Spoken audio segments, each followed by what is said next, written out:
Hello friends, welcome to my channel. একদিনের ক্রিকেটে ভারতের সর্বকালের অন্যতম সেরা ক্রিকেটার হিসেবে বিবেচনা করা হয় যুবরাজ সিংকে। টেস্ট দলে তেমন সুযোগ না পেলেও একটা সময় সাদা বলের ক্রিকেটে যুবরাজের জায়গা ছিল ভারতীয় দলে পাকা। ভারতের দুটি বিশ্বকাপ জয়ের নেপথ্যে তার গুরুত্বপূর্ণ ভূমিকা ছিল। তবু আন্তর্জাতিক ক্রিকেটের শেষটা স্মরণীয় হয়নি যুবরাজের।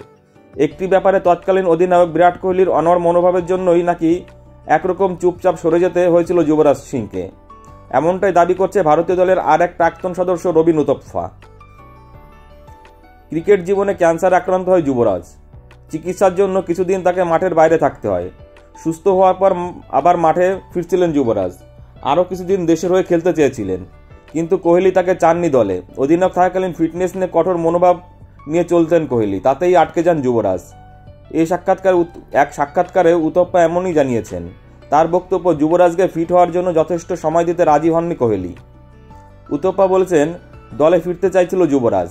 ফিটনেসের পরীক্ষায় উত্তীর্ণ হওয়া নির্ধারিত মানের থেকে 2 পয়েন্ট ছাড় দেওয়ার অনুরোধ করেছিল ক্যান্সার মুক্ত হওয়ার পরে, কিন্তু রাজি হয়নি কোহলি। তখন যুবরাজ দলের বাইরে ছিল। ফিটনেসের কারণ দেখিয়ে ওকে দলে ফেরানো হচ্ছিল না। শেষ পর্যন্ত ফিটনেস পরীক্ষায় পাশ করেই দলে ঢুকেছিল। তবে একটা প্রতিযোগিতার পরে যুবরাজকে বাদ দিয়ে দেওয়া হয়। তারপর আর কখনো ওকে ভারতীয় দলে নেওয়া হয়নি।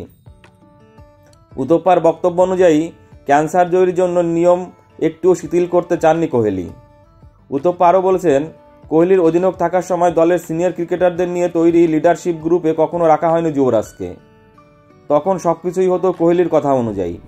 ওর ব্যক্তিত্বের সামনে কেউ কিছু বলতে চাইতো না। যুবরাজের ক্ষেত্রেও কোহলি সিদ্ধান্ত নিয়েছিল একাই। ভারতীয় দলের অধিনায়ক হিসাবে কোহলি অত্যন্ত কঠোর মানসিকতা নিয়ে চলতেন বলে জানিয়েছেন উতপ্পা। উতপ্পা বলেছেন, কোহলির নেতৃত্বে খুব একটা বেশি খেলিনি আমি। ওর মানসিকতা ছিল, আমার পথে চলো অথবা নিজের রাস্তা দেখো গোছের। সকলের যে বিষয়টা পছন্দ ছিল তা নয়। কোহলির এই মানসিকতা শুধু সতীর্থদের প্রতিই ছিল না, দলের সাপোর্ট স্টাফদের প্রতি ওই একই রকম মানসিকতা ছিল ওর। বেশ কিছুদিন ধরে চেনা কোহলিকে দেখা যাচ্ছে না, রান পাচ্ছে না, অফ স্টাম্পের বাইরের বলে দুর্বলতা কাটিয়ে উঠতে পারছে না। ইংল্যান্ডের বিরুদ্ধে আসন্ন একদিনের সিরিজে সম্ভবত বিশ্রাম দেওয়া হতে পারে তাকে।